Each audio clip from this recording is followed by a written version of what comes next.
स्वागत है आपका बी न्यूज नेशन में। मैं हूं श्रीनिधि। कर्नाटक में सड़क हादसे में केंद्रीय मंत्री श्रीपाद नायक घायल, हादसे में पत्नी की गई जान। केंद्र रक्षा राज्य मंत्री श्रीपाद नायक और उनकी पत्नी हादसे का शिकार हो गई है। सड़क हादसे में श्रीपाद नायक घायल हो गए हैं, जबकि उनकी पत्नी विजय नायक की जान चली गई है। हादसे के बाद दोनों को अस्पताल में भर्ती कराया गया। बताया जा रहा है कि इस हादसे में एक पार्टी कार्यकर्ता की भी मौत हो गई है। नायक उत्तरी गोवा संसदीय सीट से बीजेपी के एमपी थे। इलाज के बाद श्रीपाद नायक की हालत स्थिर बताई जा रही है, लेकिन गंभीर रूप से घायल उनकी पत्नी विजया नायक ने अस्पताल में ही दम तोड़ दिया है।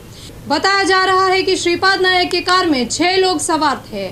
समाचार एजेंसी ANI के मुताबिक उत्तर कन्नड़ के SP शिव प्रकाश देवराजू ने बताया कि श्रीपाद नायक के PA की भी हादसे में मौत हो गई है। और खबरों के लिए देखते रहिए बी न्यूज नेशन।